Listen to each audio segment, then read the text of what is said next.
welcome to another edition of the Omnist Hour. For those of you curious, that music probably isn't very familiar. It's a piece by Darius Milhaud called the Globetrotter Suite. That particular one is, let's see, what city? Well, it's about that's his impression of France. Different countries he traveled. At any rate, that's one of my favorite modern composers, semi-modern composer, who lived, well, about the time of my mother. In fact, she knew him as a child in France. And oddly enough, was nearly set up as his very, very much younger bride. But she wasn't having any of it. And she ended up in the U.S. instead and married my dad.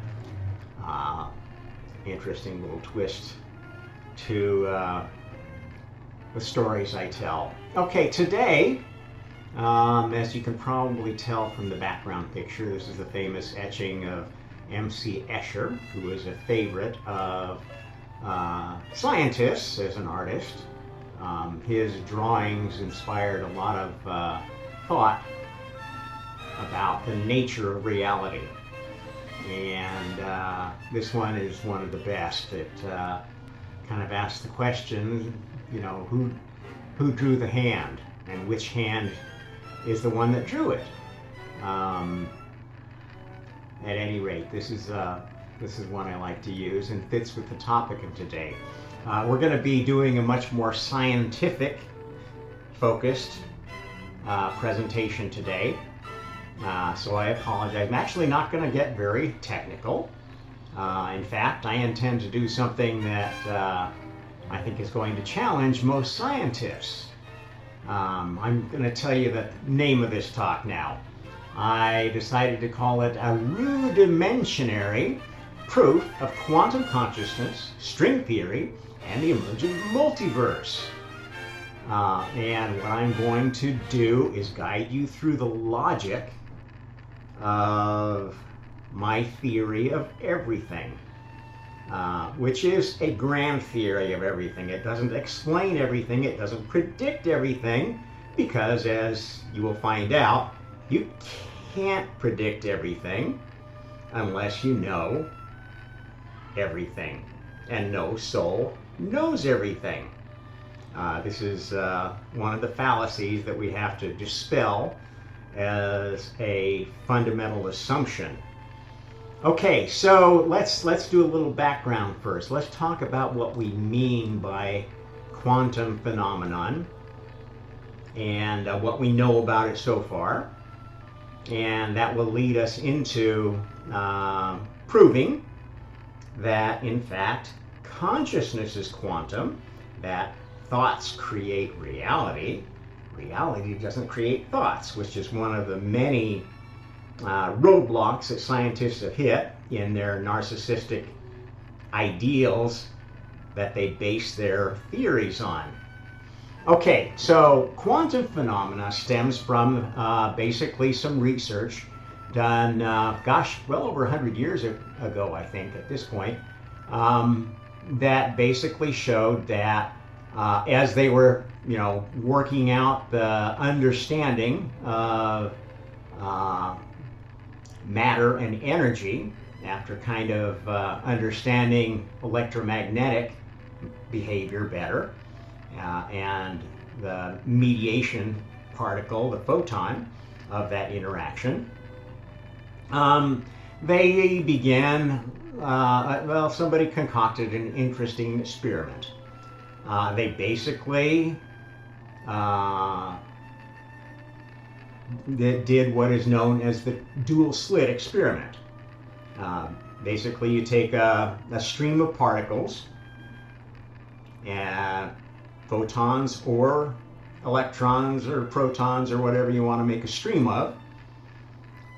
You bombard it against a target that has two slits in it, so two openings, and the rest of the target is quite opaque. It's going to be absorptive to whatever kind of particle you are throwing at it. and then you detect what comes out on the other side. And what was observed is, depending on how you observe this, if you can narrow down the observation to single particles instead of just the average, if you will, you get a different behavior. Okay? And so the expected behavior, if the particles were matter, all matter, would be that you get two peaks in, kind of a distribution around each slit, depending on which slit the particle went through. But in fact, depending on how you make that measurement, you may observe just one peak, indicating that, the particles almost went through without seeing which slit they went through, or reassembled as if there were only one slit.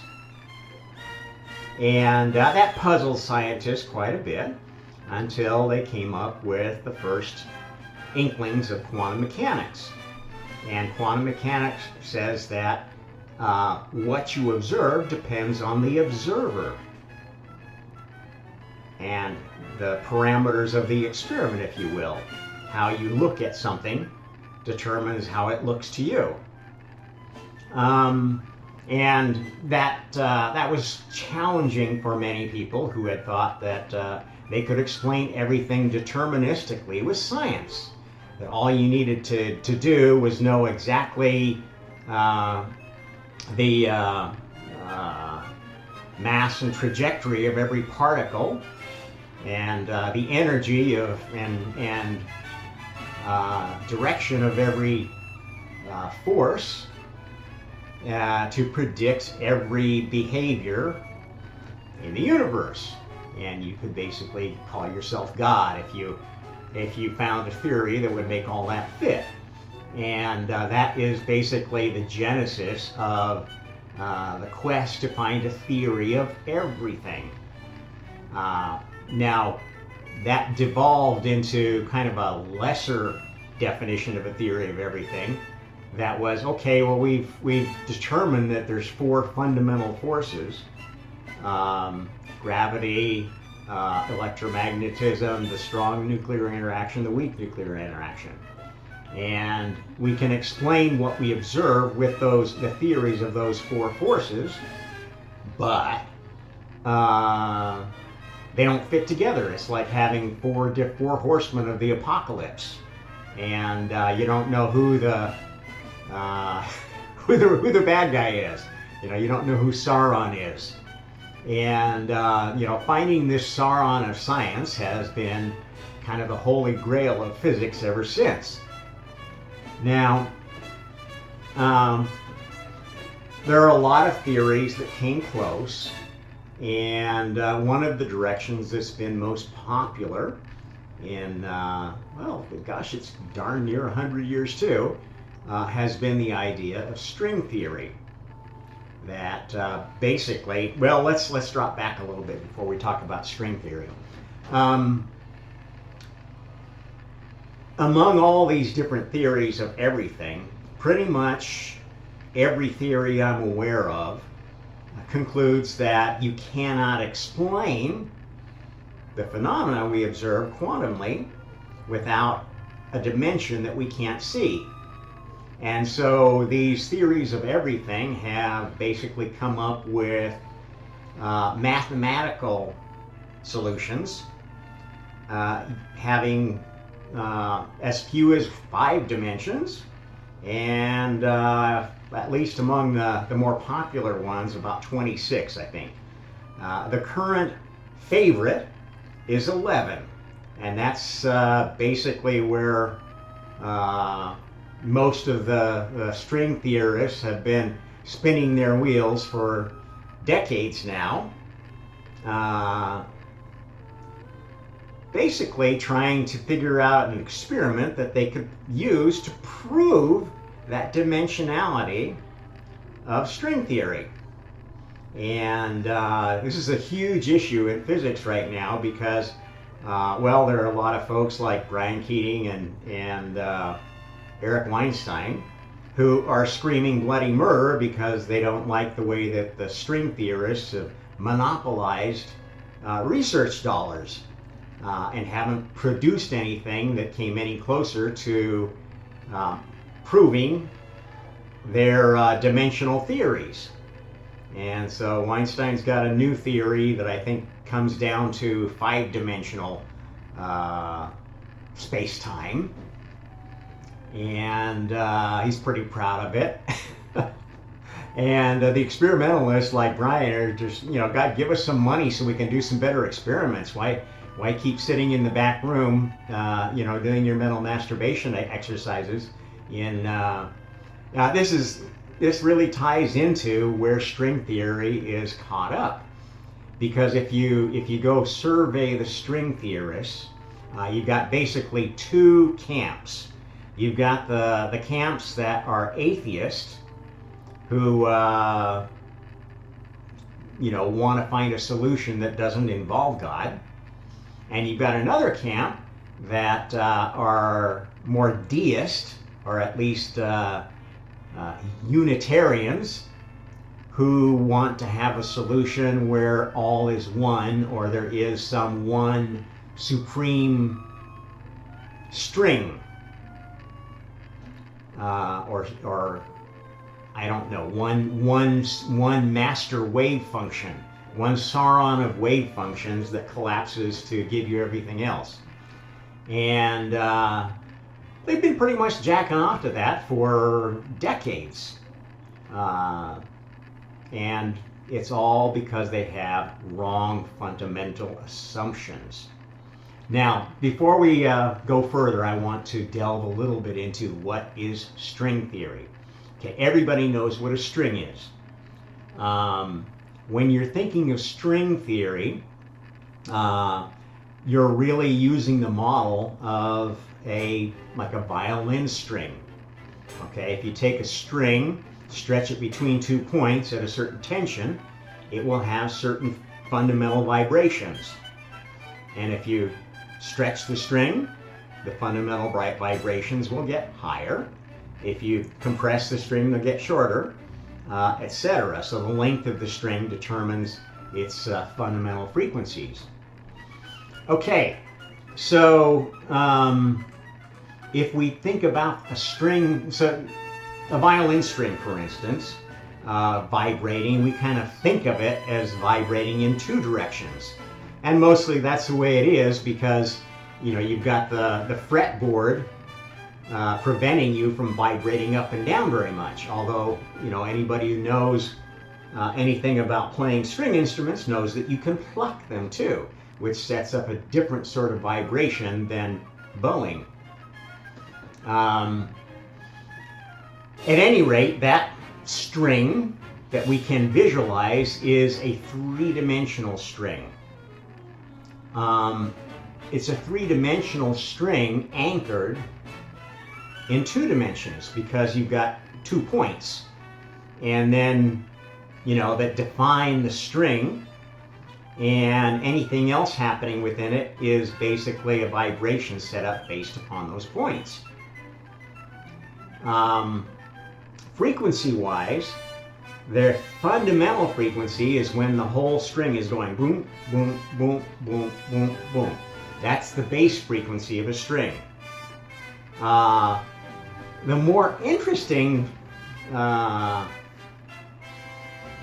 dynamic of a string is the first octave. Okay, yeah, if you know anything about strings, if you place your finger and hold down the exact midpoint between one end and the other of the string, it generates a tone that is 1 octave higher than the last one. And this is really fundamental to science because it is the foundation for all music. And anybody who's a musician knows what an octave is, even if you don't know square one about science. Okay, and that musical theory of science is one of the best ways to teach children string-related phenomenon, vibrational phenomenon, and is incredibly useful when you want to introduce the concept of electromagnetism and quantum electromagnetism. So, this is a very foundational thing. So, string theory posits that basically you can describe a system in terms of strings, a collection of strings, or a string, that vibrate in more dimensions than we can see. And that's basically the mathematical premise that all string theory is based upon. After that, it's just a matter of, okay, how many dimensions am I going to test for, and what are the implications of that for reality? And a number of solutions have been found, but no way to test them, or no successful way to test them as yet. And this has led to, this idea of, well, if we just build a bigger telescope, if we just build a bigger particle accelerator, eventually we'll find a particle or find a star or a galaxy that gets us to the next piece of the puzzle that tells us how many dimensions are right.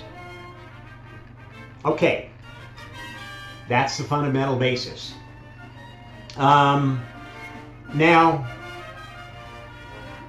some people have more of an interest in consciousness, and that's like the other main pole of scientific thought is, what is consciousness? Where does it come from? How is it created? And how can we affect it? And this is actually an area that scientists, most of them at least who aren't in government labs doing research on paranormal phenomenon, don't like to think of in terms of propaganda. But actually creating thoughts is what propaganda is all about. Okay? And if you observe the shift of cultures, the shift of religions, the shift of ideologies, economic theories, etc., etc., these are all processes of evolutionary thought. Thoughts evolve, and they can be controlled in evolution. Just like we know that evolution can be tweaked by genetic modification. You're just changing the code. Okay? Consciousness is the code we run on. Now, is that code stored in neurons? No. How do I know that? Because it has an energy that persists. I can't tell you how many bonehead scientists don't know about the work of Dr. Ian Stevenson. This is a scientist who set out to, actually his goal was to prove that reincarnation was a bunch of bunk. And he made that his life's work. He was one of the early consciousness researchers who actually worked on the edge of spirituality. And if you know anything about reincarnation, it originated, and it's a most strong theory in the Hindu and Buddhist religions, and is closely coupled with a concept called karma, which things I talk about quite a bit. Basically, what Mr. Stevenson did is did a very exhaustive research of roughly about 3,000 or 4,000 cases of children who had past life memories. And if you've studied this area, you know that that's the most common way to experience a past life or have any memories is that if you're a child under the age of 6, you very often will have visionary or imaginary or paranormal experiences that gradually fade away as you get older. Not every child, and I can explain that too with my theory. So this is an important thing to know. So at any rate, Ian Stevenson basically studied all these cases, not only in India, but around the world.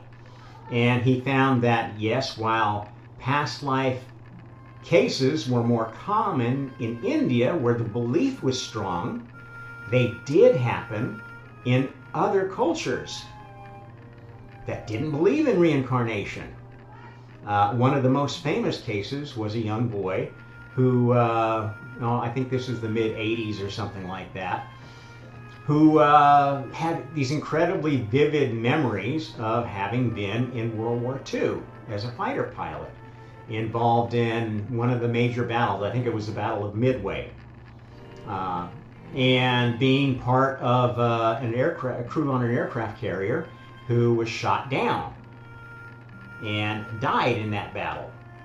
And this boy remembered every detail about that life. The names of ships and missions and other buddies in his squadron and people in his private life, even things that you would never have been able to find even with ChatGPT and all the collected knowledge of training that it's fed or not fed. And this was one of the most compelling cases among many, many others in other cultures, other societies, that clearly showed that this is a real phenomenon, a real paranormal phenomenon.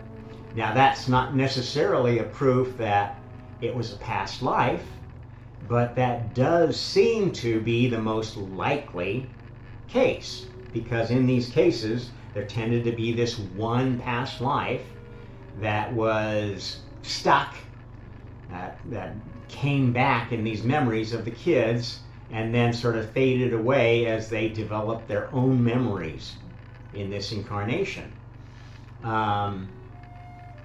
At any rate, this phenomenon, I challenge any scientist to review this work and tell me categorically that reincarnation is nonsense. And yet the vast majority of scientists believe that. Okay, so let's dispense with the arguments that reincarnation isn't real. How does that relate to quantum phenomenon then? Okay, reincarnation implies that something persists from one life to another, from one body to another. That something, based upon the separation in time and distance that these memories are happening, cannot be stored in matter. It's got to be stored somewhere else. There's not an infinitesimal chance that some atom of that sailor or that flyer, I don't know if it was a Marine or Navy flyer, their body ended up in the body of this other kid and nobody else. The other characteristic of this is these past life memories, young past life memories, tend to be connected with traumatic experiences, let's say, or really impactful incarnations. I would say, you know, that an incarnation where you murdered somebody or where you were murdered, where there was a big unsolved mystery that was unresolved, etc. My past life memories of childhood were kind of strange. It wasn't really past life so much as I had paranormal experiences. I would have out-of-body experiences where I was absolutely conscious of being out of my body, crawling or floating around a room. And also sometimes going out of the room, right through the walls and doors and stuff like that. And at the time, it was like, okay, I guess this is some kind of dream. And I wrote it off for many, many years as, you know, we tend to do is just a bit of undigested beef, as Scrooge was quoted as saying. But I've come to understand more about paranormal phenomena after having some pretty incredible ones in the last 5 or 6 years. Now, this leads to where do we want to go from here? So let's take that in the direction of quantum consciousness. So I think I've made a pretty good case for matter and energy not being fundamental. Okay, consciousness is fundamental. Okay, if consciousness is fundamental, what is reality? Can we just make reality out of anything we think? Some people think so, and that's this nonsense of law of attraction, self-delusion. No, we can't. There are laws that govern what we can and can't do in this universe, the physical universe. Are those the only laws? Is that the only universe? Okay, and so when we talk about theories of everything and multidimensionality, they go hand in hand. And one of the explanations for these higher dimensions is that the higher dimensions represent basically observers in other universes and experiencers in other universes. And this makes a lot of physicists really uncomfortable, because if you don't know what the boundaries of a multiverse are, it becomes like this, well, you know, angels on the head of the pin argument. Yeah, there could be bazillions of them, but how do you find out? Because you can't observe any of them. Except you can, because we have paranormal experience. And what is that paranormal experience, you ask? Well, you had a dream, probably. Maybe you had a near-death experience. Maybe you had a psychedelic trip. Maybe you had a waking dream, or an out-of-body experience like I did, or a past life recollection like these children do. That's paranormal experience. That's extra-dimensional experience. Now, how many dimensions would an extra-dimensional universe have? Well, we observe 4 in this one.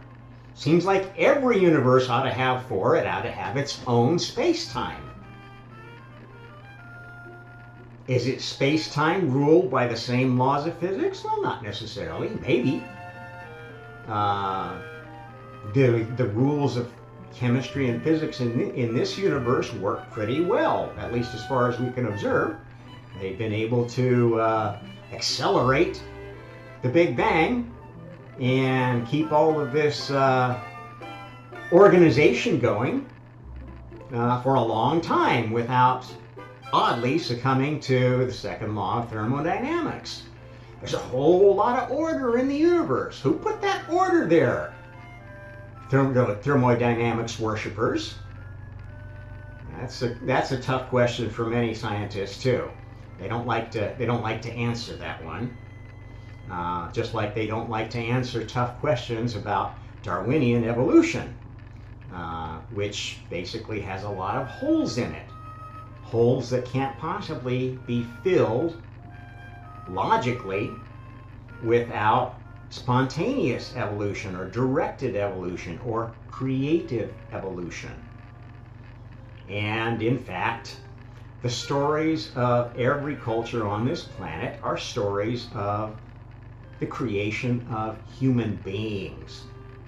Maybe different versions of human beings. There are actually two creation stories in the Bible. One involving Adam and Lilith, and the other involving Adam and Eve. And that's been a source of quite a bit of consternation among your theological set who want to believe in a biblical God, almighty, all-powerful, omniscient, creator of everything perfect in 6 days, which I'm telling you is another bunch of hooey and nonsense. It makes absolutely no sense at all, no logical sense to anybody who knows anything about creation. If you want to make something, you've got to design it first. You've got to test it first. If it doesn't work, then you tweak a couple of things and test it again. And rather than going and throwing it into production in China, Taiwan, the chips in Taiwan, and this here and that there, you probably want to simulate it first. And I spent a lot of my career involved with product development in the electronics industry. I know a lot about simulation. I know a lot about semiconductors. I know a lot about electronic products because I worked in printers for a long time. In fact, I know a lot about creation of organizations too. Both scientific, corporate, government, and spiritual organizations, artistic organizations. I've covered a lot of ground in my career, probably more than any other scientist or artist or guru or priest. Not deeply in any one area, but I'm probably the most well-rounded generalist that is left in the human race right now. Because what have we been racing towards? Everybody's trying to specialize. I want to make my brand. I want to have my theory be the one that gets the Nobel Prize. I want to get tenure. I want to get this. I want to get that. I want to. You know, very materialist goals that we're all yearning for. Even those who are in the spiritual arena, they're very materialist. I want to save the world. I want to bring world peace. I want to bring everybody together and make us all one.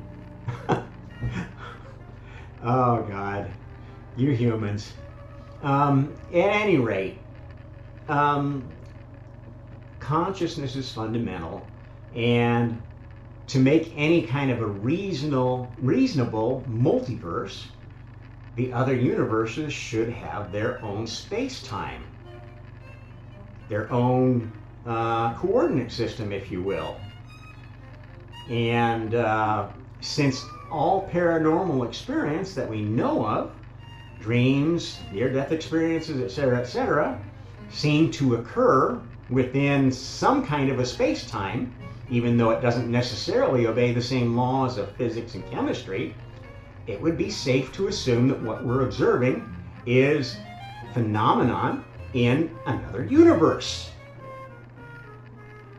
Now, how many other universes there are? What other kinds of experiences are there? Well, if you do a survey of dream phenomenon, NDE phenomenon, psychedelic phenomenon, you will see that there are patterns, but there are variations. Okay, some people have an experience that seems to be rooted in Christianity or Hinduism or the world of the machine elves or some weird, parallel reality that's kind of like this one, but something's going on that we can't relate to. This is the kind of dreams we have where, we're like in some other universe having almost like a movie cinematic experience. Some bad guys chasing us or some particular fantasy going on that is very, very realistic. Okay, and materialist physicists and biologists and consciousness experts will say, oh, that's just the neurons firing a bit of undigested beef that's causing this thing. It's some latent memory that's floating around somewhere in your brain that just happens to come bubbling to the top when you're unconscious, asleep. Except that these are very directed experiences and they can be affected by preparation. This is where you need to integrate information from other areas of consciousness. I have partaken of ayahuasca. This is one of the safer psychedelics to take because it's pretty non-addictive, although some people seem to be becoming addicted to it now, especially when it's extracted to pure DMT. Addicted on the high, I guess. There are other substances like that have greater or lesser effects depending on the person. This is why alcohol are called spirits, strong drink. And this is why some religions tell you, no, you shouldn't have alcohol, it's spirits. It's going to bring out the demon in you. And other religions use it as communion. They're both right in their own way for their own people, some of them. And this is characteristic of, if you look at any of these phenomenon, there is a range of stuff that happens. Why? Because it's quantum phenomenon. It's a probabilistic thing that depends on the observer and what's being observed. And if you're connecting two universes, you might have observation and measurement happening on both ends. Communication. Okay, and this communication is essentially the consciousness version of quantum entanglement.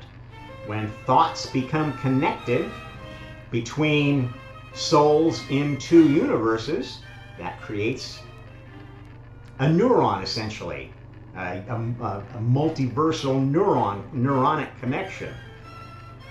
That is not physical, it is spiritual. How do these connections happen? How are they? What's the mediating particle for these spiritual connections? Karma. What is karma? Well, it is a fundamental force that has evolved. The first version of karma was the honor system. Do whatever you want, treat others like you want to be treated. Okay, from a universe standpoint, that meant that, well, you don't mess with my universe and I won't mess with yours. You stay in your lane. Except not all the gods wanted to play that way in their universes. They wanted to play in the more favored universes. And the most favored universe is the universe we live in here, the physical universe. How did the physical universe evolve? Why? Well, we know that many people are pretty well convinced that there was such a thing as a Big Bang. There's a lot of contention about what the Big Bang was, how it started, where it's going, etc., etc. Theories floating around right and left, and one of the big gotchas happening right now with the James Webb Space Telescope is they're finding out, well, everything we predicted based upon the Hubble for the early history of the universe is looking not so good. In fact, some people have posited that, well, gosh, based upon the look of things, if everything works like the theories that we put together for star formation, galaxy formation, etc., then the universe must be twice as old as we thought it was. And others are saying, no, we just missed something. We just didn't quite figure out the right amount of dark matter or this or that. There's all sorts of competing theories going on right now trying to explain the new results from the Hubble. Okay, now let's think about this from a consciousness standpoint. Okay, if the first version of this karma force was the golden rule, okay, that didn't work so well. Everybody was playing in each other's puddles. Probably the next idea you come up with, if you were, a very childish but precocious scientist, would be, okay, let's come up with a force that is repulsive, so that our puddles won't be so close to each other. Can we think of a repulsive force?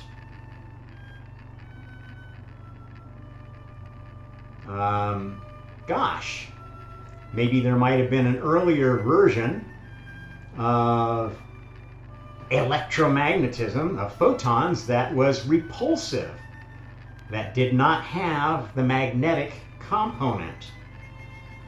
And that would certainly cause expansion, wouldn't it? But then that would have this negative side effect of, gosh, we have expansion and chaos expanding into basically a bunch of souls that don't want to play with each other. That's not going to work, because some of us want to play with each other, even though we sometimes get a black eye, sometimes get offended, and so forth. It's pretty much in the nature of consciousness to want to play with other consciousness. That is how we create ideas. That is how we test ideas. That's how we create an identity and define what it is. This is how thought creates. Now,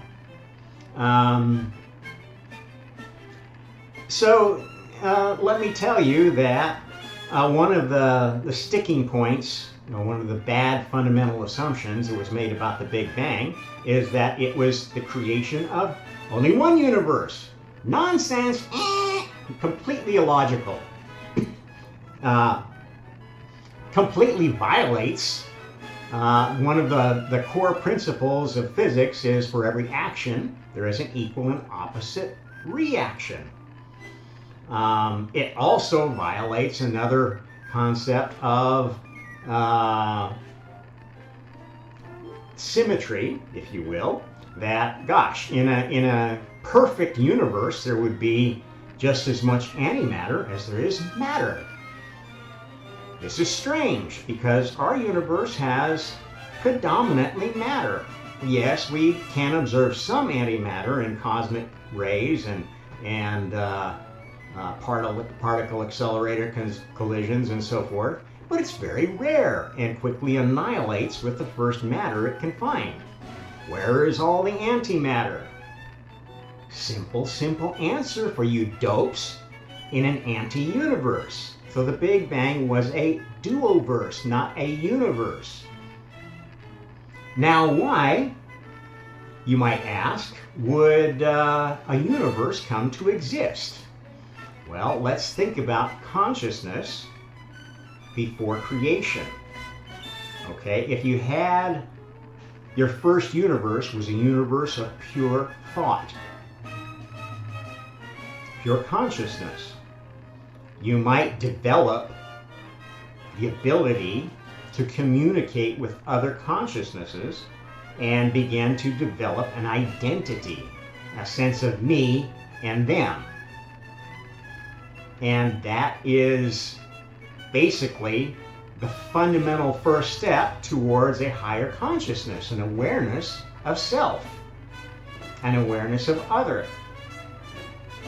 You cannot claim to have a high consciousness if you aren't aware of identity, which completely blows out of the water all these idiots who think that we are all one. Oh, we're just part of one consciousness. We're God. We have God inside ourselves. Everything is in here. And all we just have to do is remember it. We're having a masturbation fantasy so God can experience this video game that we're playing with our life. What nonsense! What narcissistic nonsense! Yet a huge number of scientists, a huge number of spiritualists think that's the answer. And they are controlling the world right now, thinking, oh, if we just make the perfect God government, everything will be perfect. Nonsense! This is globalist communist nonsense. Stupid, illogical nonsense that any good scientist, any good philosopher would be able to trace back to. You know what? This is pure fallacy. It can't be.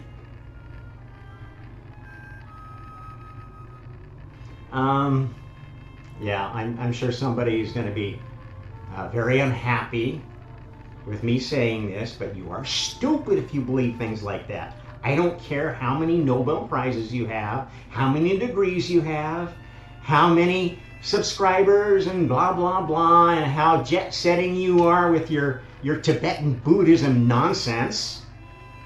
Dalai Lama, you are an idiot. All of you cosmic oneness, law of attraction, numbskulls, you are idiots. You know nothing about the basic principles of science and logic. You've made some really stupid assumptions that are getting in the way of what you're doing. Okay, back to karma. So this first version of karma that was repulsive, well, that didn't work. That was a bad idea. We got the some of the laws of thermodynamics out of that one. Well, that worked pretty good. That, if absent any creative force, things will tend to chaos. That's kind of how, if your playpen is dirty, you just don't pay attention to it for a while, and the dirt will just kind of dissolve. That's a pretty good idea if you're a god. But we need something to pull things together, as well as move them apart. Or maybe the next idea was, we want to be back together. Take away the move apart force. Let's be together again. And then you develop attractive forces. Maybe attractive forces that have a certain range. That you have to get past a certain closeness before, boom! Oh, we want to be friends again. We're going to get married. Weak and strong nuclear interactions are these kind of forces. It makes sense from a consciousness standpoint. Developing consciousness, developing affinities and disaffinities is all applications of this evolving force of karma. Now, once you've got all these, 4 physical forces in play, then you start being able to assemble larger experiments. You can assemble bigger stars. You can assemble planets. You can assemble robots. You can assemble anything you want out of these basic building blocks. And like any precocious child, that's exactly a phase that creation went through. Okay, so, at some point you get tired of building galaxies and planets and throwing them at each other, like cosmic snowballs. And somebody comes up with a new game. Oh, well, let's make more beautiful planets. How do we do that? We have to maybe terraform them. We have to make sure all the right pieces are in the right place to make our planet more beautiful. How do you do that? By creating essentially life. Now, you wouldn't create DNA right off the bat. That's a pretty advanced language for programming. You would start with elemental designs. In fact, you would use elemental life, because consciousness, absent pressure of patterns and laws that have been established, is free floating, free form. Yes, a consciousness can think anything. That doesn't mean it can make anything real, because it's got to realize thoughts within the framework of all of the things around it, all of the souls involved in playing this game with you. Okay, and this is the nonsense of the law of attraction, people. If you try to force your reality on everyone else, you're a narcissistic bastard. You're going to be telling everybody, well, if you want to really do the law of attraction, you've got to read my book and go to my podcast and come to my seminars, and you can be a creator like me. Oh, it doesn't work for you? Your plants aren't growing better because you think them good thoughts? Well, you must be doing something wrong. You need to come to a couple more seminars. You need to change your diet. You need to do this. You need to do that. God, what nonsense. What nonsense you folks get up to in your narcissistic fantasies. Okay, it's all about karma. If some souls have ability to do things, they have a greater degree of freedom to deviate from the law. Now, what is the law, you might ask? Laws are things, aren't they? They have a name, they have a description, they have properties, they have interpretations. Once a law is set by whoever enforces the law, they can police. Now, universes have their central authorities. These are the entities we call gods and goddesses. Little g, not big G. The difference? The big G is the one that came up with the idea of the whole multiverse and started this Big Bang duoverse. Now, there's a duoverse. It's an experiment. You need to have some third party observing that experiment, right? Otherwise, you're not really doing science. You're just throwing something out there on the wall and seeing if it sticks. You got to have somebody observing it, taking notes, making adjustments. That happens in the third space in this primordial creation, the multiverse, okay? The realm of pure thought that existed before we started the Big Bang duoverse. Okay, now what would be the properties of this duoverse, you might ask? Well, starting out, with the equal and opposite reaction law, it's going to be pretty boring. They're going to pretty much expand in the same way based upon whatever laws were in place when it began. And this gets into the argument of, well, were there many Big Bangs? Or are there only one? And this is actually maybe a good place to talk about how God runs things, God's plan.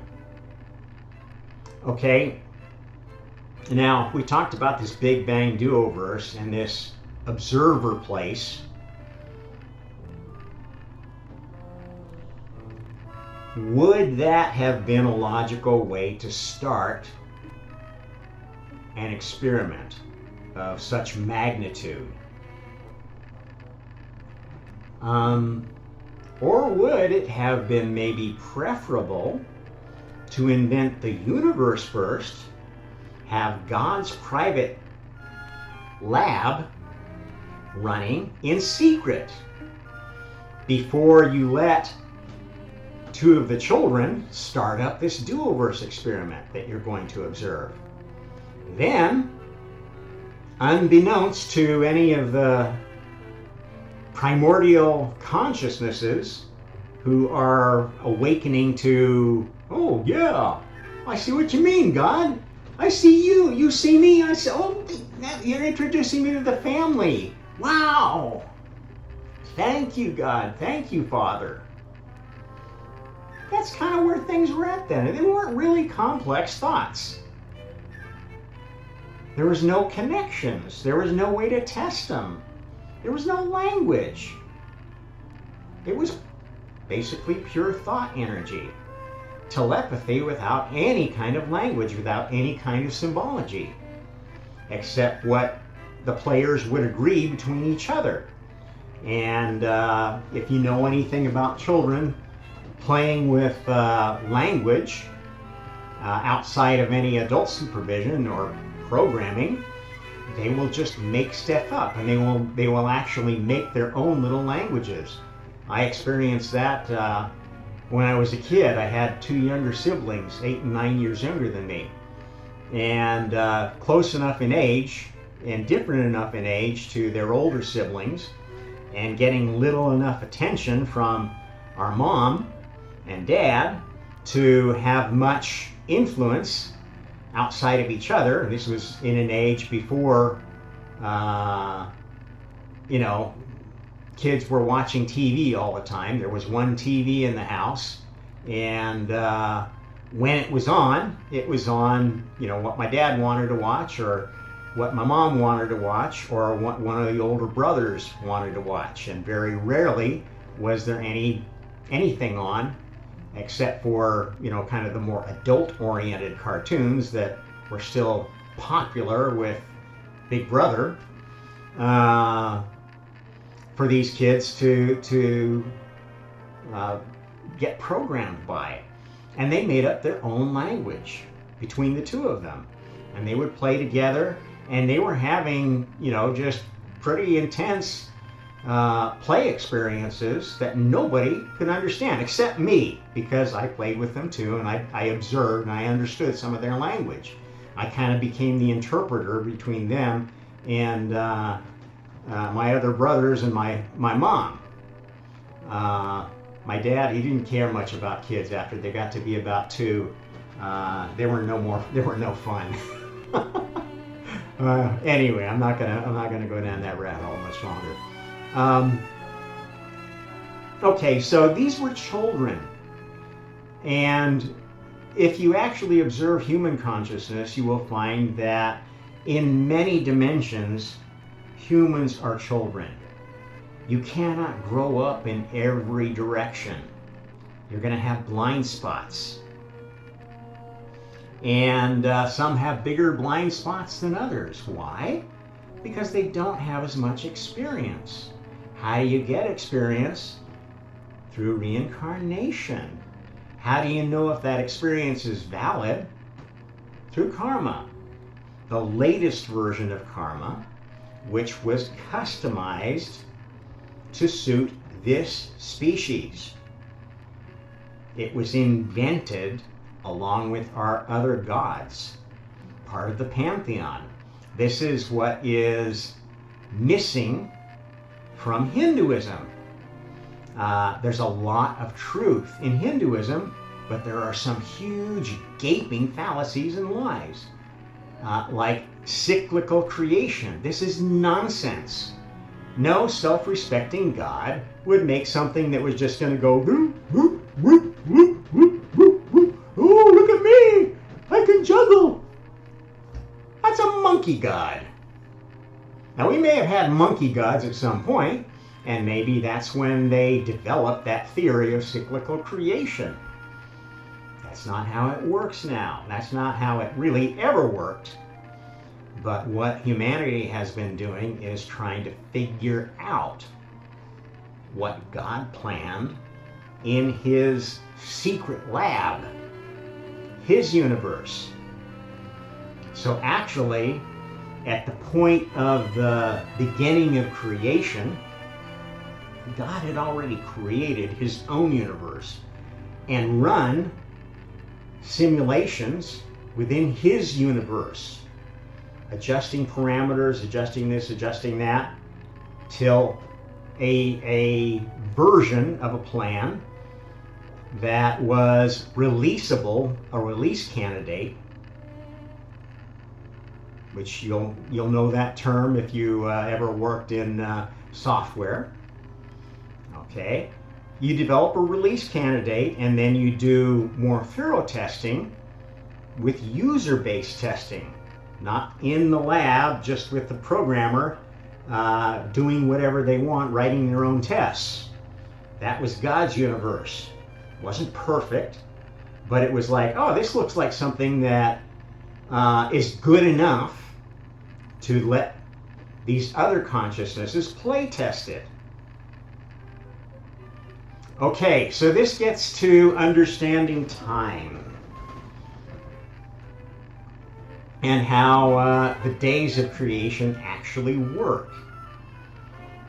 Okay, each playtest version in this multiversal world of pure thought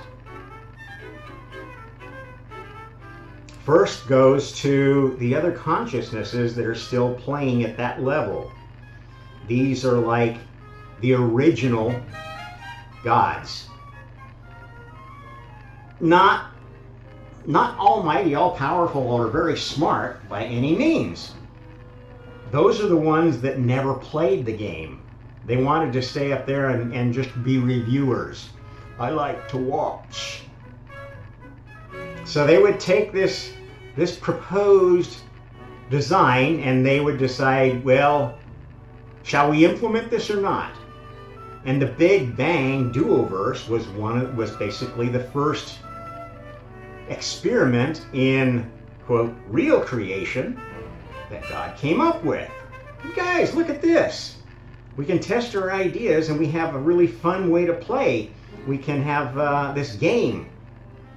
And we know that there's a problem we have. We have a battle between, I created some of you with programming. I told you what to do, how to think, what to think. And, that part of the family behaves a certain way.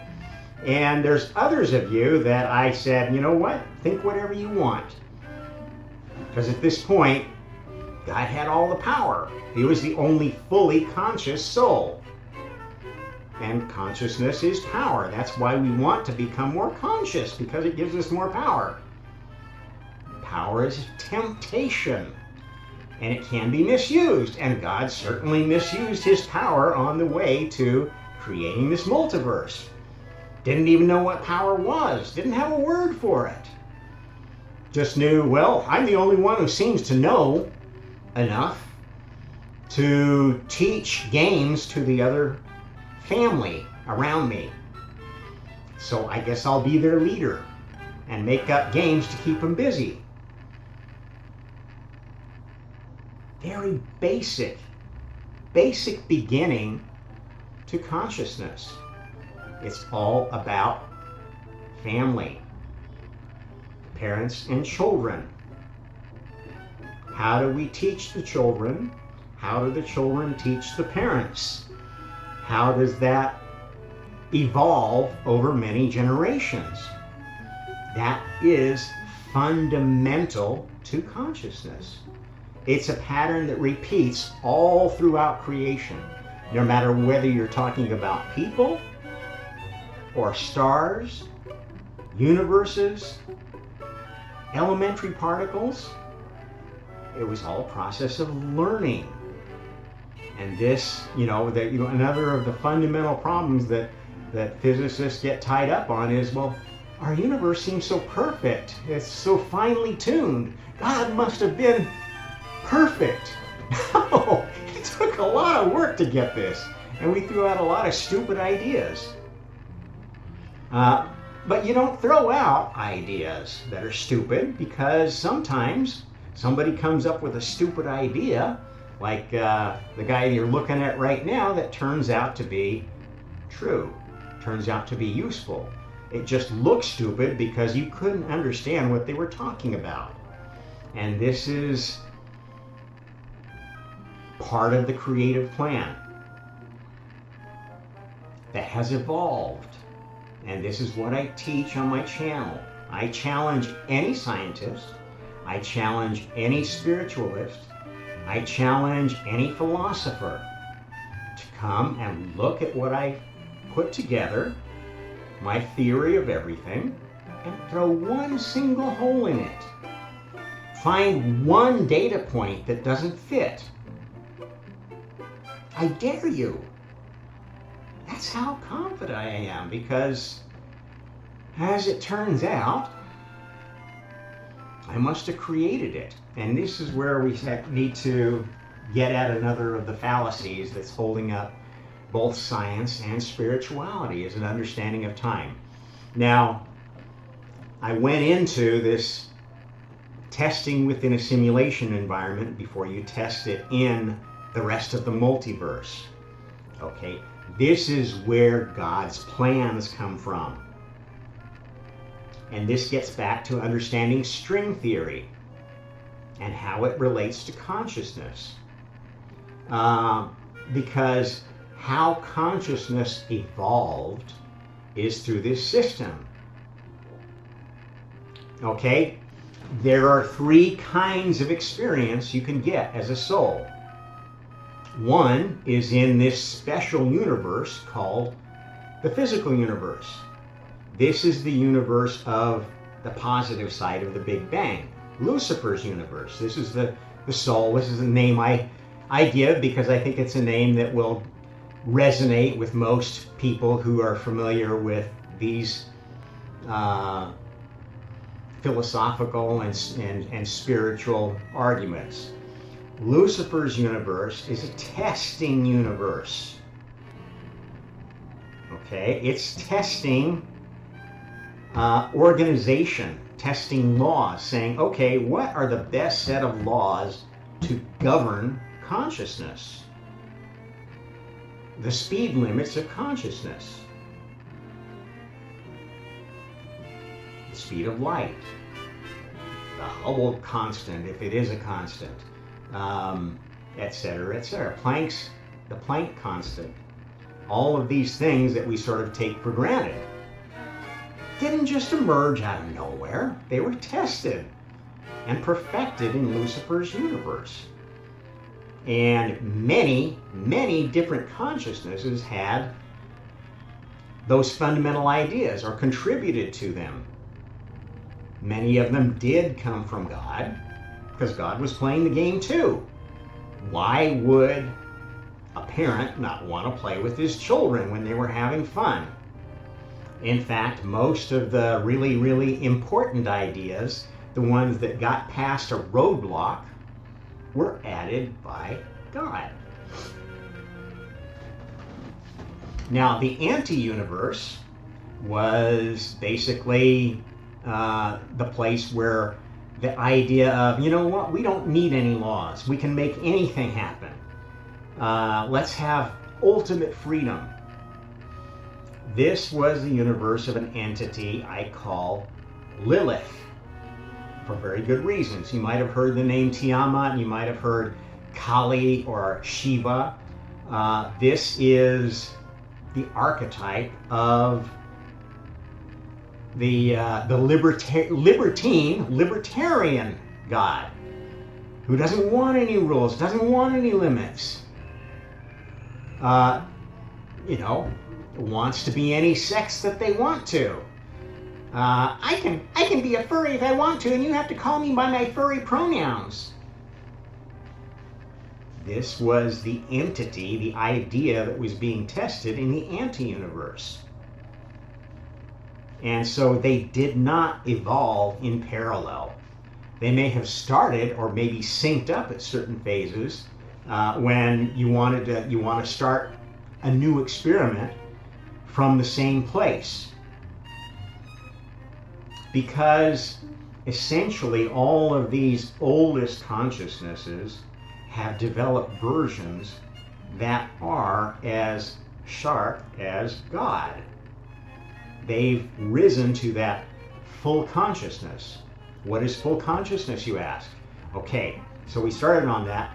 Experience in 4 dimensions of space-time in the physical universe, that's 4 dimensions. We all agree on that. That's space-time. The next space-time is experience in universes other than your own or Lucifer's. These are spiritual universes that grew out of the Lilithian idea of gods get to make their own rules. Doesn't matter if they're tested or not. Tic-tacs can go as fast as they want and turn on a dime, which explains the UAP phenomena quite well. The glowing light phenomena. Okay. The third universe, God's universe, is where the plan was. What sets up a plan? Strings.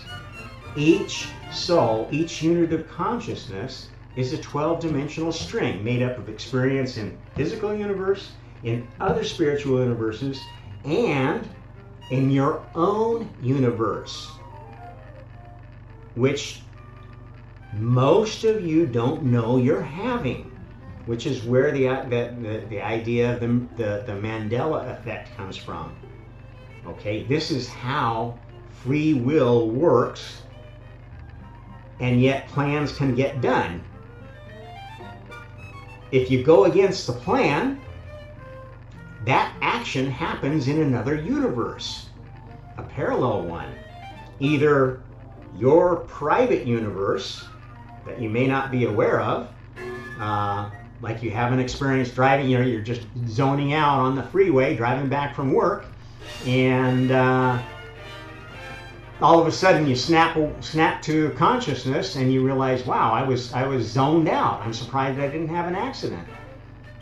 In some universe, you probably did, and probably killed yourself or some other people. But that wasn't allowed in this universe because that was not part of the plan.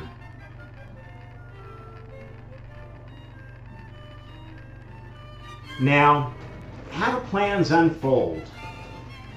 Here is where you're going to have to really unhinge your mind a bit, because time doesn't work the way you think it is. It does. Time is an emergent property, just like the 3 dimensions of space. Emergent from the standpoint that it starts from a midpoint. And this is where you have to understand why the first octave is so important. It's the midpoint of the string that you play around.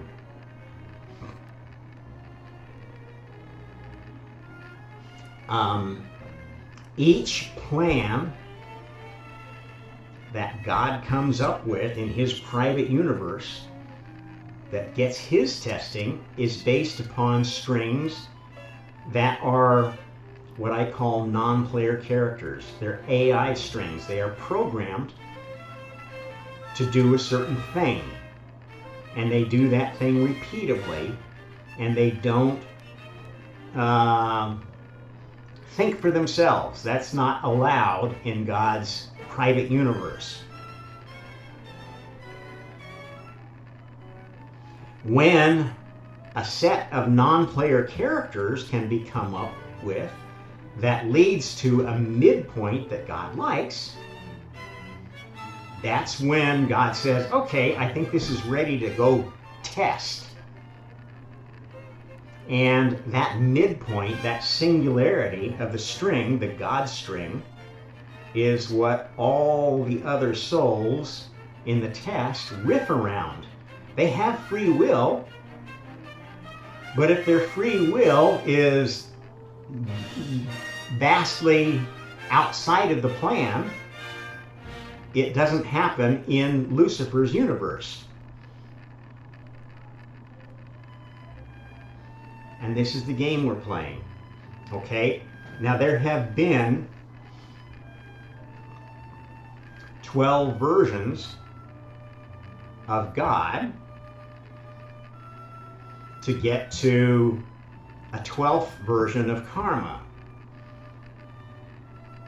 Because until God gets to a new, fully awakened version of himself, then we don't know that the other versions of the gods are in their final state. Maybe they're already there and they just need more testing to prove it. But God has to be tested, the God string has to be tested above everything else. Other strings have other harmonics and represent pieces of the God string. Not pieces in the time dimension or particular space dimension, but in a particular testing dimension. The dimension of their God's specialty. So karma's specialty is being the force that sorts out positive, good, noble actions from tyrannical, destructive, stupid actions. And that's a skill that had to be learned, took a long time to learn. It wasn't all teachable in AI versions of karma. So at some point, God had to say, okay, the karma version that I had my plan in didn't work. I would have liked karma to be perfect as the golden rule, do unto others, but gosh damn it, the family could never make that work. So let's add another force, another force, another force, another dimension of karma, until it was something that worked for these complex souls we call human beings. And all of the other previous chosen species. We are one of a long line of developing perfections. The previous perfections resent the new kid on the block, and they tend to want to play on the side of the adversary. We don't want creation to move forward. We don't want any progress because we like things the way they are. You see that in play in the world today? You see that in play in the world of physics, in the world of academia. This is the spiritual Luddite, the economic Luddite, the scientific Luddite, who becomes dogmatic, who says, no, this is science, this is the science.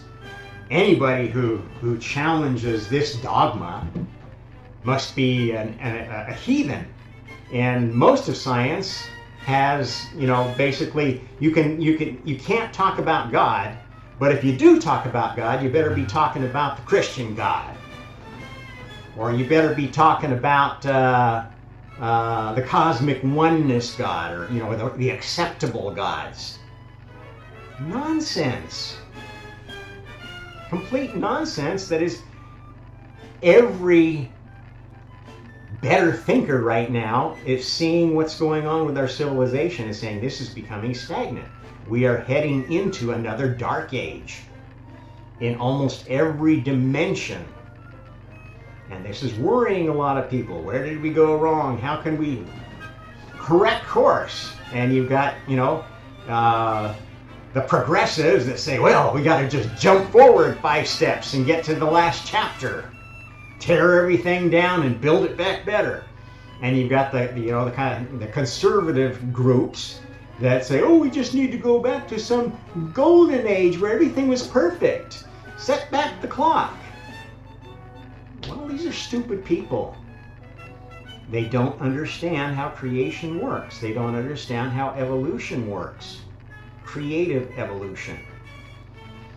And to understand how those things work requires spiritual science, a science based upon consciousness being fundamental. Let's see, what did we not talk about in this? Let's talk a little bit more then about how this string theory stuff works. Okay, so when God comes up with a plan, there is a version of the God string. This is the fundamental that establishes the extent of space-time.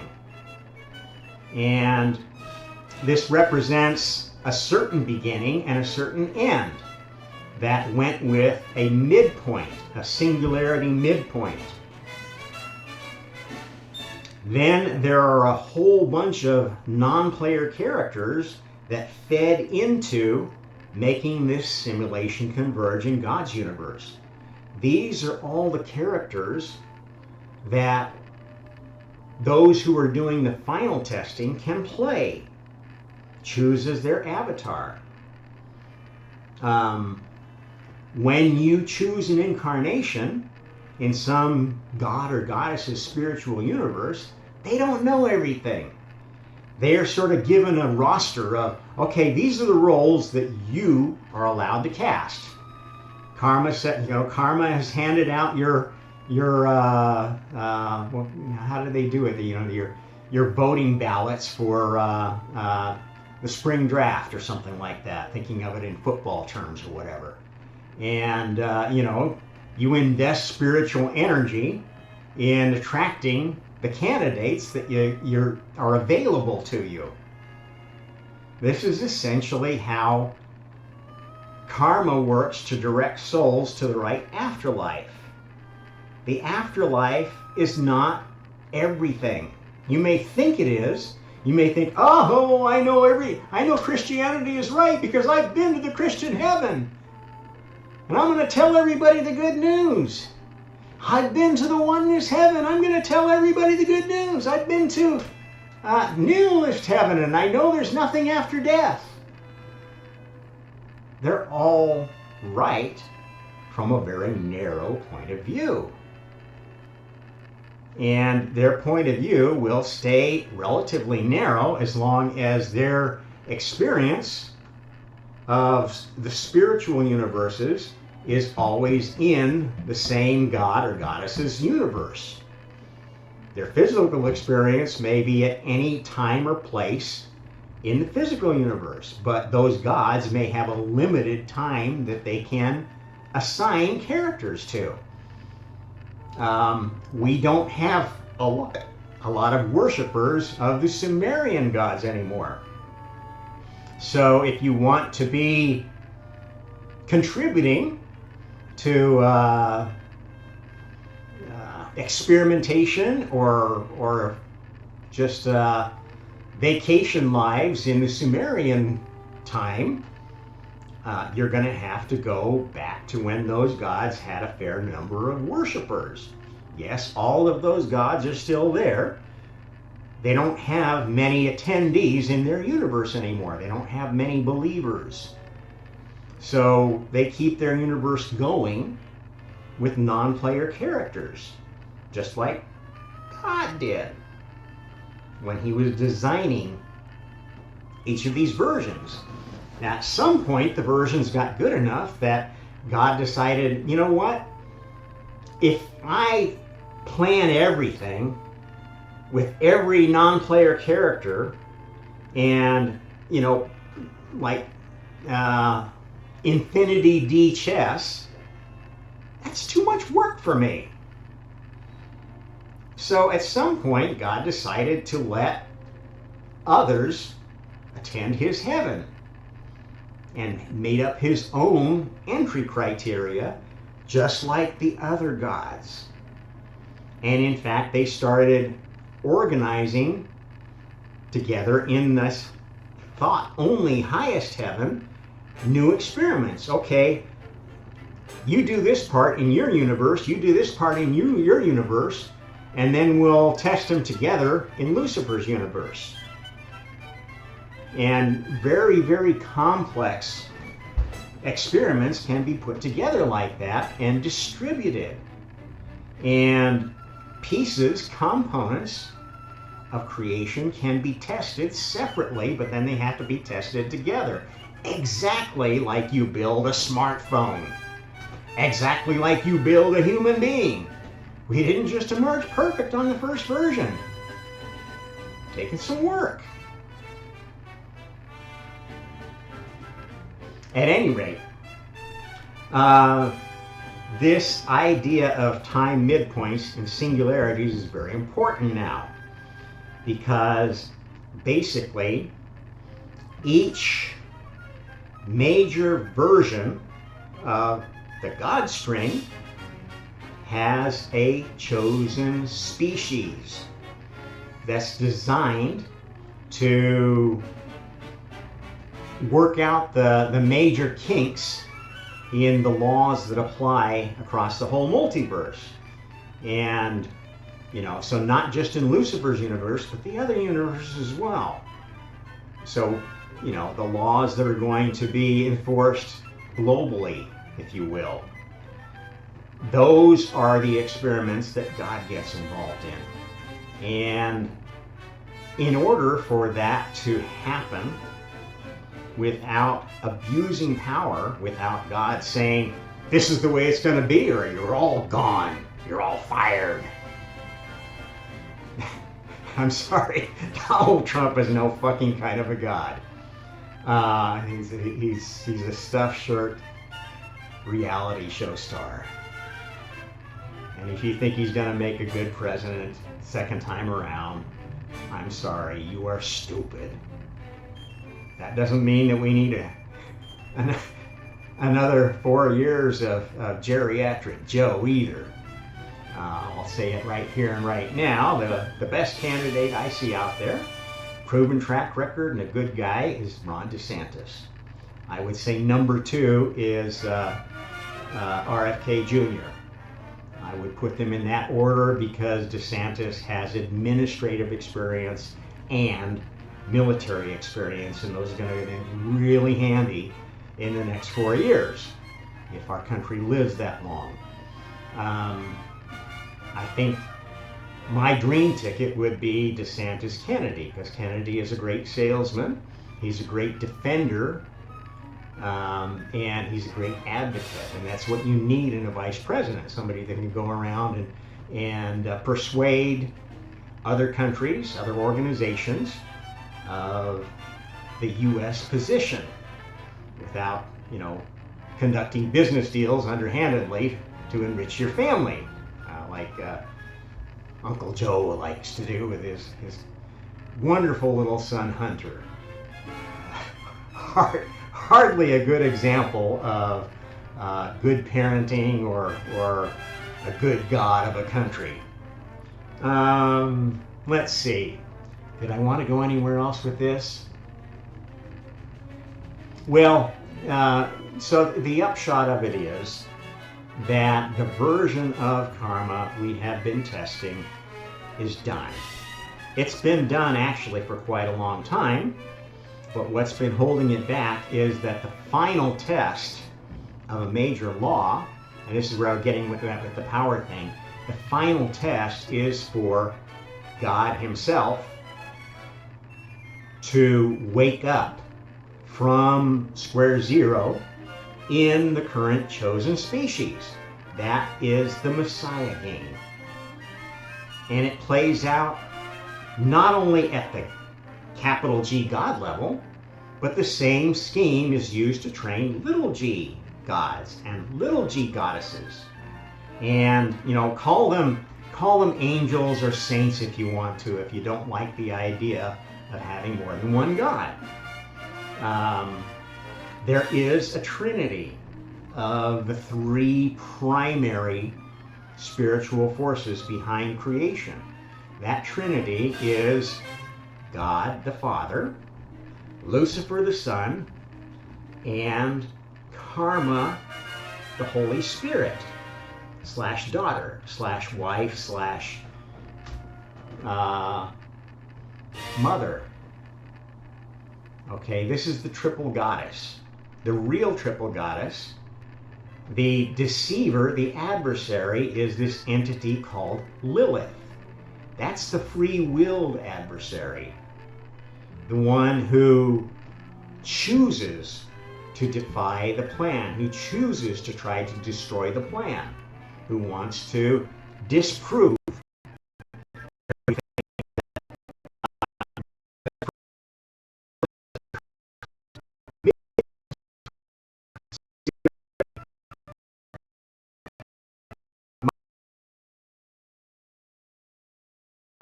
either natural cataclysms or species-made cataclysms, planet-made cataclysms.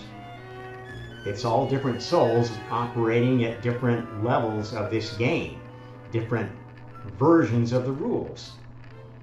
And the new rules are tested in small test tubes. Not whole universes anymore, but this little test tube we call the solar system. That's where all the major experiments have been happening since we started this whole thing. That's always been the first convergence point, was building this system to the singularity of, okay, plan version 1, version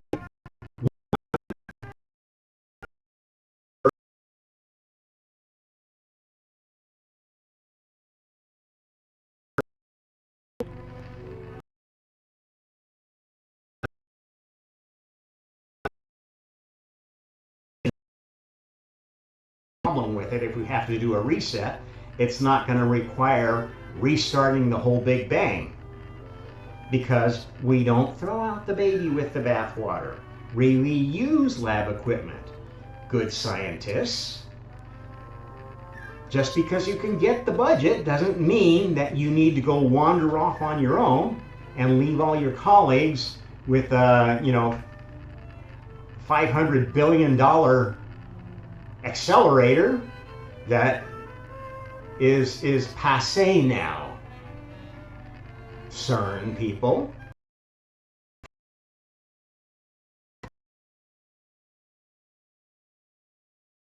In physics. And I can tell you, there's nothing more wasteful than building a machine like that and then saying, well, we can't learn any more from that. Let's build a bigger one in Europe. Let's build a bigger one in China. Let's build a bigger one in space. Dumb monkeys. There's better ways to use your resources if you would just stop being so narcissistically selfish. Wanting to have all the power, wanting to have all the notoriety, wanting to have the Nobel Prize, wanting to have something named after you. Grow up. At any rate, we are at the midpoint.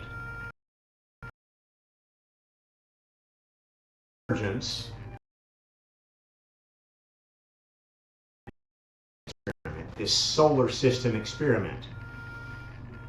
It took a lot longer than it really should have. The perfected version of karma was already pretty much done when we got to the last planet before this one. But the rest of the gods didn't want to let the experiment finish because the big guy, the big G god, had not played the game exactly like everybody else does with reincarnation.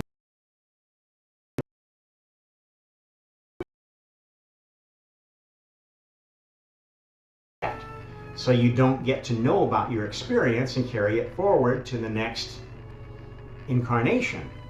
This was something, a law that God added when he realized that, oh geez, you can't have a successful social engineering experiment and have the participants or the observers, the scientists, the technicians observing the experiment know too much about it, or they will try to tip the scales.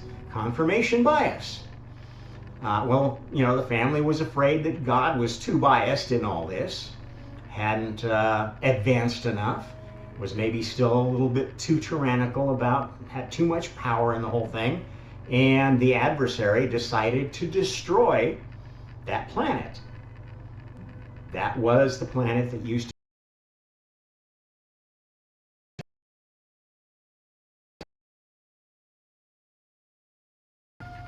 and we had to rebuild that experiment using remnants of that planet to make the Earth and its moon. And the players that were on God's side tried to make it as easy as possible by putting in a lot of clues.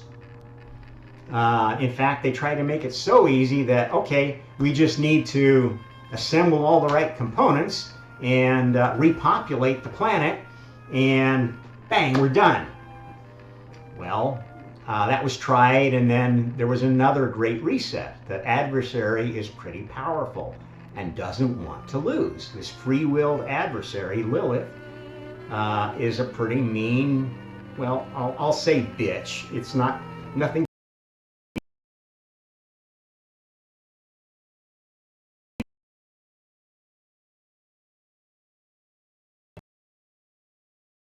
Psyop of the adversary is this oneness, this love, peace, we're all one nonsense that has given us these love goddesses and love gods and the cosmic oneness cult. This is nonsense. Creation needs conflict. Nothing would have happened without a conflict. That's why God created adversaries. Now there are two key adversaries. There's this free-willed one, which is the chaotic element in creation that keeps you on your toes. And there is an orderly element of creation that is the control opposition. This is the entity I call Borg. It is also a hive mind oriented. Lilith species and is sort of the ultimate queen of all hive minds. You know, there are hive mind species that are out there, like the bug people, the android hive mind. Yes, there are such things out there. There are a lot of hive mind species of all sorts of description, but they are all sort of controlled and manipulated by agents of this Lilith, who is like the first there's actually multiple versions of Lilith, and you know, she evolves too. The meanest, nastiest Lilith is the Lilith of the fire elementals. Okay.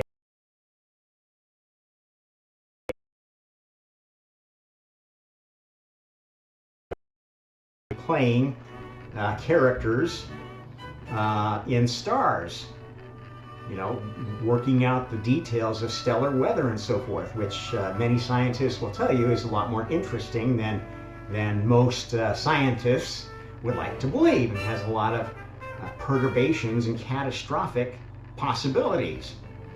At any rate, the fire elemental version of Lilith, that is the real.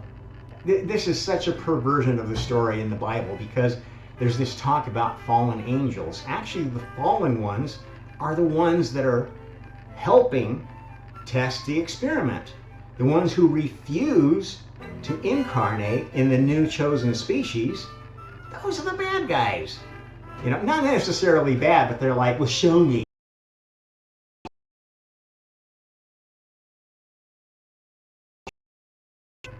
There are holdout souls there who are saying, well, I'm not going to play the game because I'm just going to watch and see what happens to others. I don't trust you, God. And this is another side effect, a wonderful effect of creation, that the game gets more and more interesting as you go on. You know, celestial billiards gives way to reality shows that we've got now, where everybody wants to be in their own reality show. That's what's going on the internet. That's what's happening in social media. And it's a dark thing. Many souls are being misled by the adversary and falling into hive mind behavior. Hive minds are adversarial. Now, the other hive mind, the controlled opposition hive mind, is not really adversarial per se. This is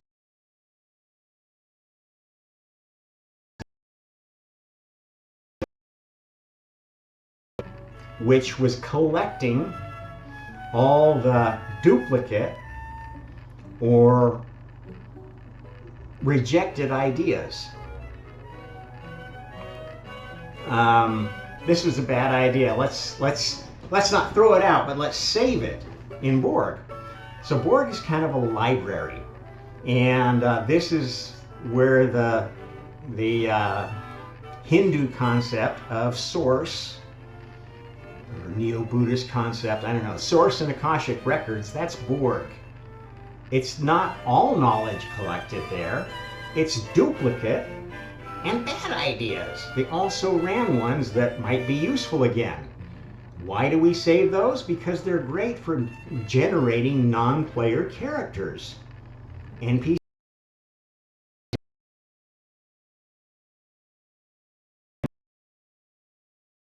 Players that just go by the rules. I'm just following my programming. I'm just doing my job. And there are a lot of NPCs in the game right now, because as you get closer to the singularity, the latitude for deviation from the plan gets smaller. And this is essentially how we converge on the singularity. As you approach the coming of the Messiah, things have to fall into place to match all the prophecies, all of the signs, everything that, with all the Easter eggs that were planted to let people wake up as much as they could to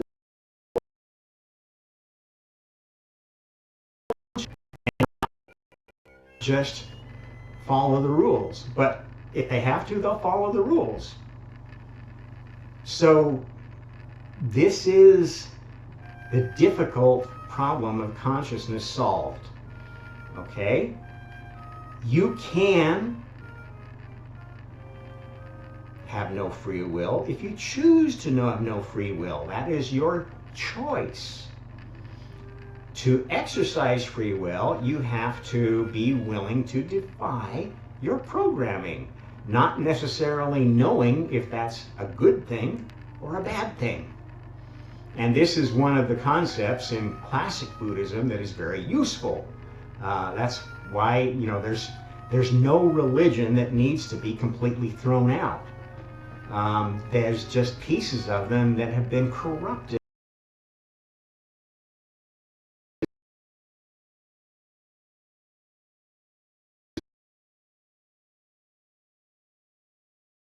Is, you know, about a man who goes through a bunch of experiences, and it's been made into jokes. I can't remember any of them right now, but something bad happens.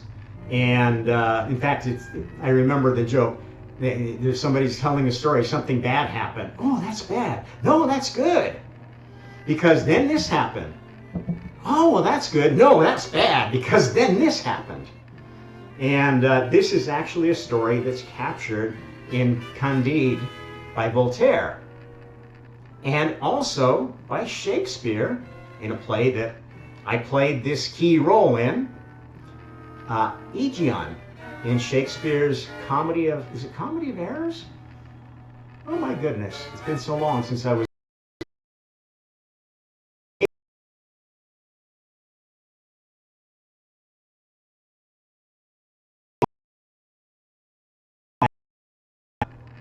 You know, a lot of people will look at this play and maybe cut that monologue or chop it down because basically this monologue, this story of Emergent is a good. It may be a good 10 minutes to get through it all, depending on your pacing and what you do. But it is kind of these good, bad, good, bad, good, bad, good, bad thing to get to this starting point, and it sets up the whole story. So it's almost at the very, very beginning of the play. And many critics of this particular Shakespeare play don't like that way of setting up the play, and they think that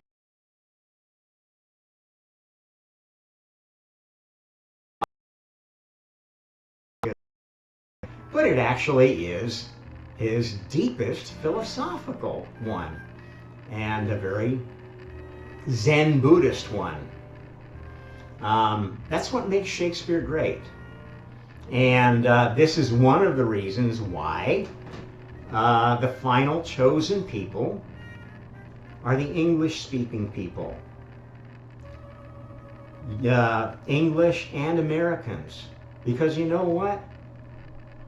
The next literary geniuses were actually Monty Python. More so, I think, than Kurt Vonnegut. Kurt Vonnegut's stuff was just too dark and hard to get into. I love it, but most people find it very dark and nihilistic because Kurt Vonnegut was a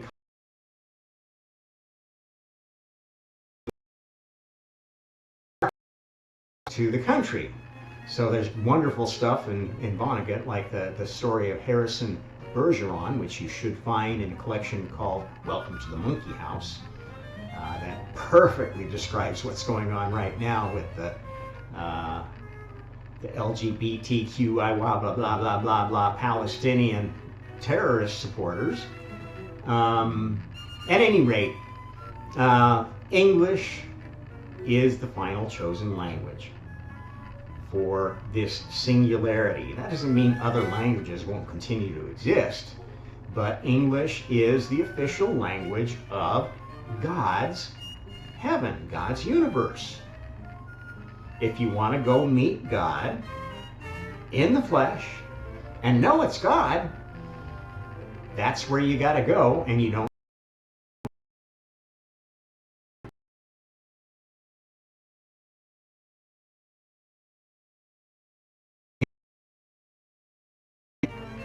Doesn't want worshipers.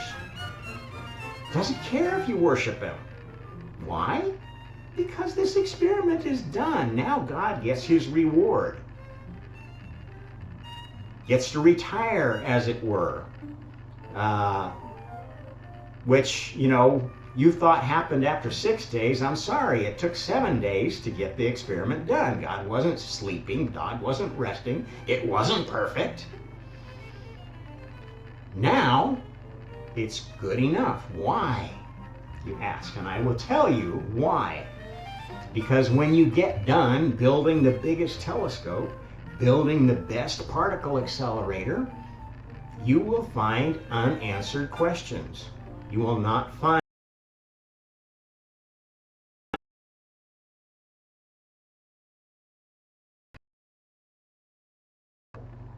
any limits anymore. That's the singularity we've been working on. Now we have to distribute that singularity. It's like when you come up with a new iPhone. What are they on now? Is it on iPhone 12 yet? Have they hit Windows 12? 12 seems to be a pretty magic number, doesn't it? Singularity. We're almost there, folks. And I know a lot of you are very perturbed by what's going on. Well, singularities are rough times. It's like a bathtub emptying out, and when it gets down towards the bottom, it spins faster and faster and faster and faster.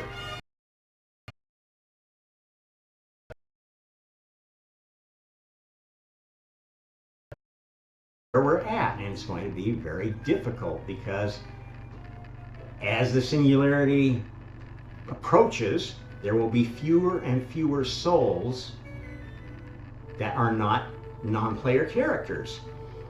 They will have gone on, moved on to the spiritual universe that they deserve. Not because they died sometimes. They can move in the middle of an incarnation. That's the part of the law that we've been testing, that what causes the Mandela effect, as they call it. Because an old version of karma said, well, you've got to go through your whole life, and then you get judged, and then you figure out what heaven you go to. Well, that was not very fair, because some people fell so far off the path of what they wanted to achieve.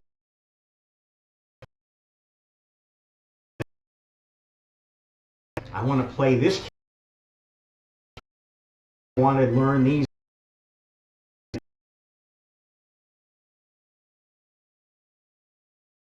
You forget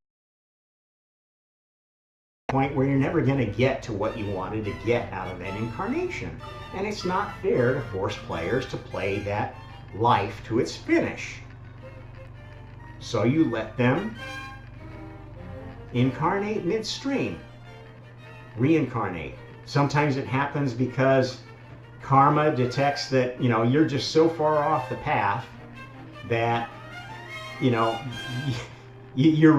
not going to recover from this one. Or sometimes it's voluntary, and you know that you're just become so corrupted, so horrible, that you decide, I don't want to live anymore. You commit suicide or suicide. You stop your game early. That's a choice that you're perfectly okay to make. It can have karmic consequences because during your life you built ties, you built entanglements with other souls who might be affected by you disappearing. And that happens even if you change in the middle of the game. If you're replaced by an NPC, which is often what happens in near-death experiences. That's why somebody may come back from a near-death experience and be like a new man, a new woman. I've got a spiritual mission now. I'm going to do this, I'm going to do that, or whatever they come back doing. It's because they have been changed. They've been replaced by a non-player character that's going to look, act, and behave like the original.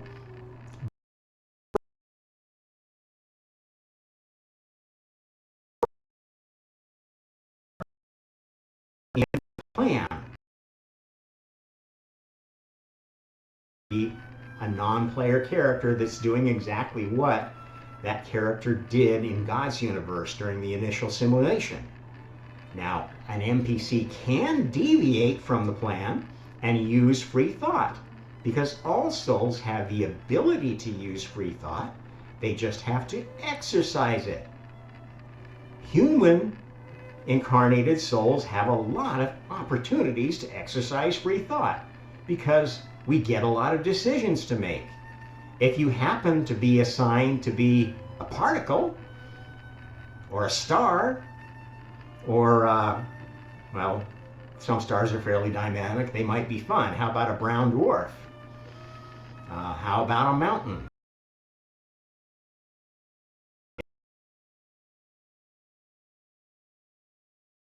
Or the, in big things, or the decisions you get to make are on a very short time scale and usually lead to something that's going to annihilate you or change your form, which is essentially a death of sorts.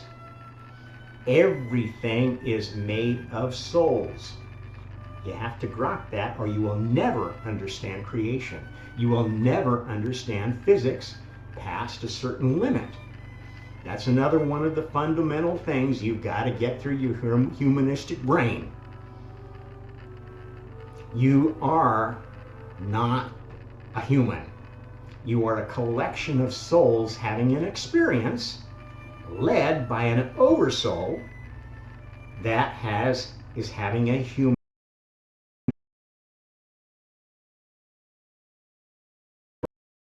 Is like the avatar you control.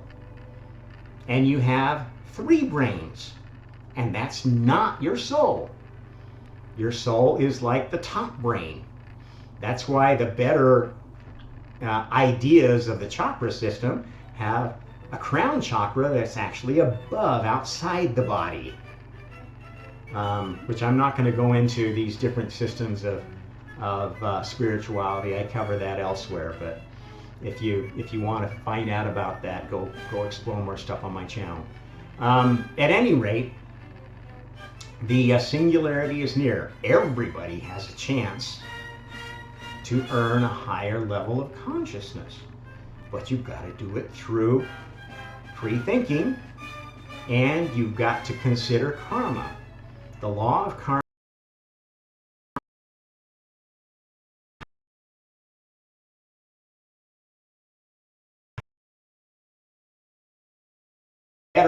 better way to state that is, don't be a tyrant. Don't use and abuse other souls.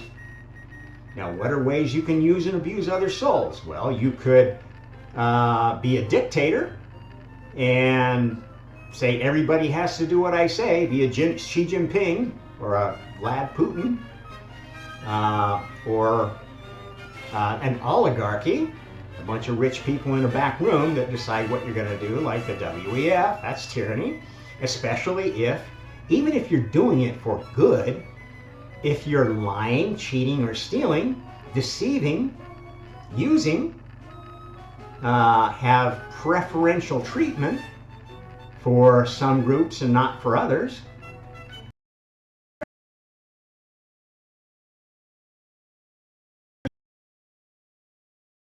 One of the people at the bottom who wants to force everybody to view the world your way, like our trans activist friends and our BLM friends and our Antifa friends and our pro-Palestinian friends. That is tyranny. Especially if you hurt other people by what you do. You offend them by tearing down their symbols, you burn their places, you attack their people. That's tyranny. This is not good.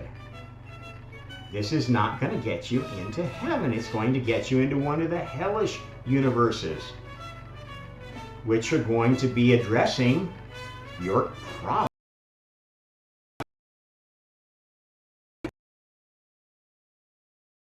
You can be blind with love, and both are really bad choices. Blindness is not good. And eyes can be wide shut. You can't just open your eyes and know everything. Even if you look in every direction, you're not going to know everything. You're not going to know everything ever. The best you can hope to do is to know enough to earn your own universe of creation, your own specialty. Like one of the great composers. There will never be another Mozart. There will be imitators. There will be collators, biographers, etc., etc. Folks that do variations and whatnot, they will not be Mozart.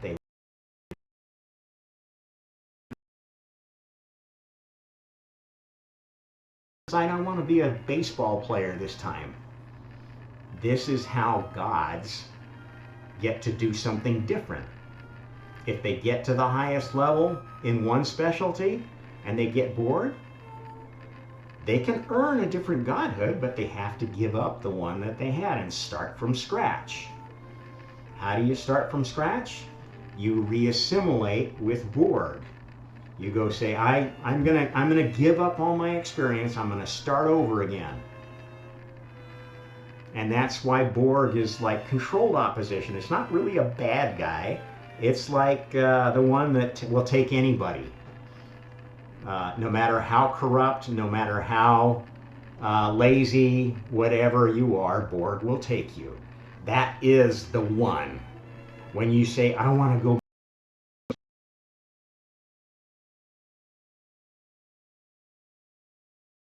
if you haven't really found an incarnation you wanted to play and grow into another incarnation, yeah, it allows you to start over with a clean batting record. It's a very fair system, and it's very logical, it's well designed, and it's well implemented and well tested. It meets all the criteria for scientific creation. And that's the only kind of creation that could possibly exist. Those of you who insist on an almighty God, okay, go ahead and worship one of the hive minds. Go ahead and worship the Borg source. That's your choice, that's your right. You're not going to get very far in the game that way. You're always, or maybe at best, a minion in a particular spiritual universe. And that's not necessarily a bad thing. There's a lot of very, very happy angel souls who have made it their eternity's work to guide other souls to the heaven of their choice. And, they do it by recruiting. They do it by whatnot, teaching when they're there. That's stuff you can find out by doing a survey of near-death experiences to see what kind of heavens are out there. So near-death experiences are something everybody should study, because that's kind of like a catalog of the kind of afterlife you might be able to experience. And it's very important to have an intention going into death. That's why every religion has some sort of a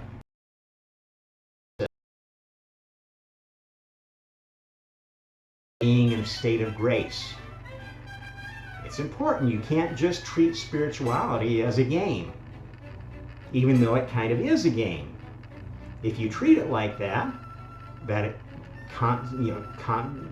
choices don't matter, it's a bad game. And actually a lot of the video games coming out now are showing that, evolving exactly the way that God predicted. That's how we know we're so close to the singularity, because we are reaching a level of artificial intelligence that matches God's best artificial intelligence, karma. And this is why there's such concern over, are we building something like karma, or are we building something like Lilith that's going to be destroying us?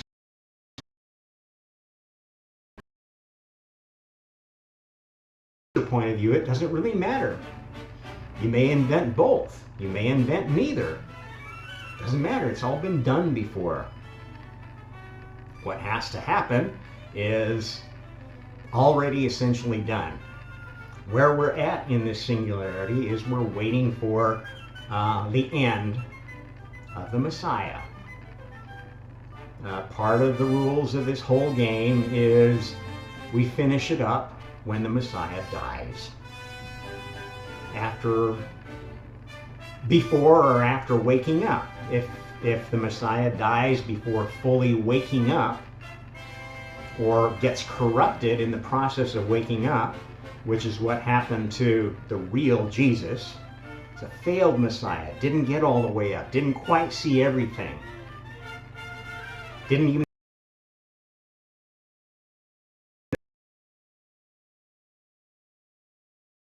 at any rate, when that life is over, that's when the singularity completely collapses.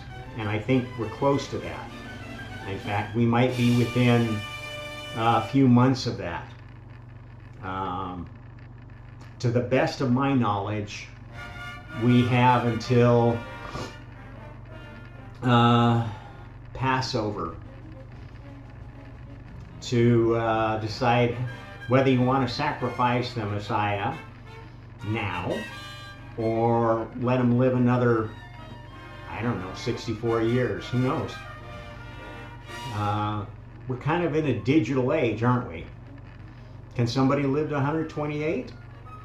Could somebody live to be 256 years old? Could somebody live to be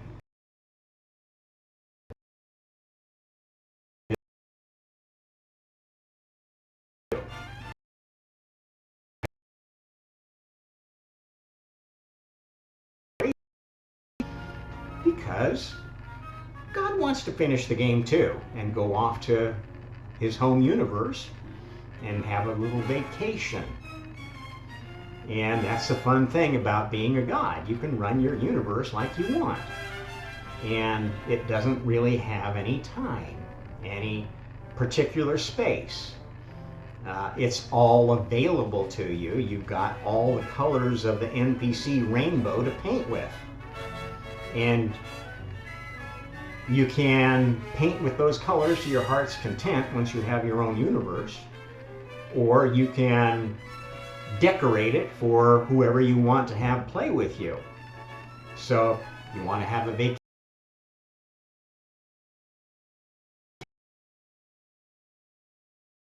any cute babes that you didn't get a chance to score with, you make an NPC version of them and you get your opportunity.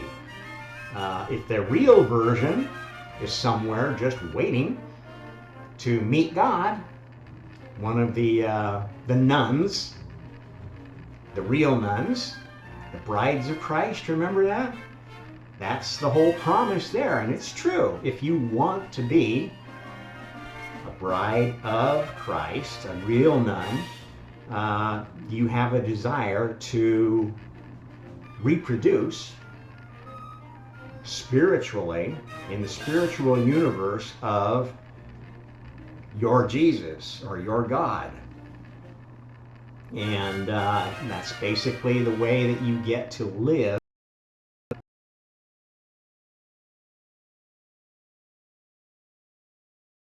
a Holy Mary, Mary Magdalene, these motherly creatures that create messianic children that are raised in an environment that gives them a great heads up on how to play the game right. That's why people want to be in different spiritual universes. That's why many have an idea of God, and that's where they want to go. God is male, identifies male. If you want to have an easy path to get to God's heaven, you got to be one of his buddies.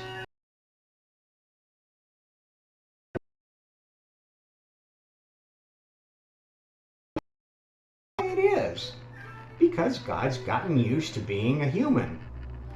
Kind of likes the look of this species, has a great affinity for the beauty that it has created, has chosen this species, has chosen English as his language.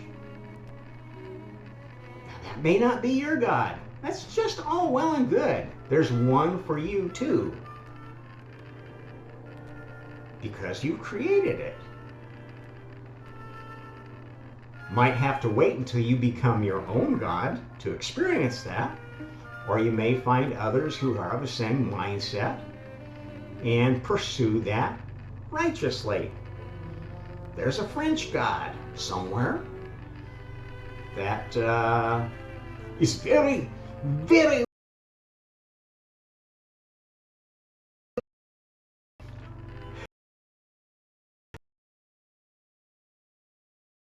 somebody that has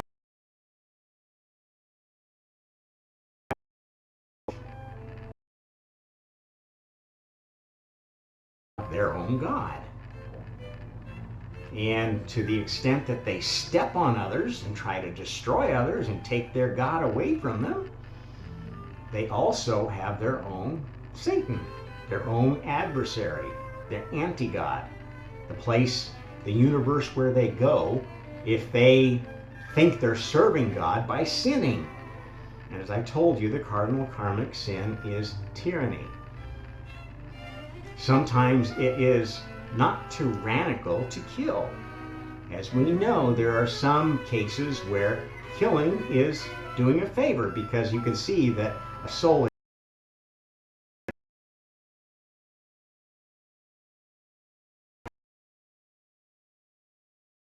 them.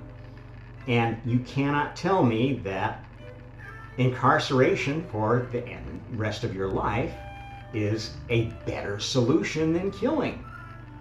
It's a very damaging solution. The longer you're kept in prison confined, the more damage it can cause to your mental health. I know that. How do I know that? Because I've been a god before, and I was confined for a long time until I decided to reincarnate. My family made me, and I'm glad they did. I'm very thankful that they forced me to take the bitter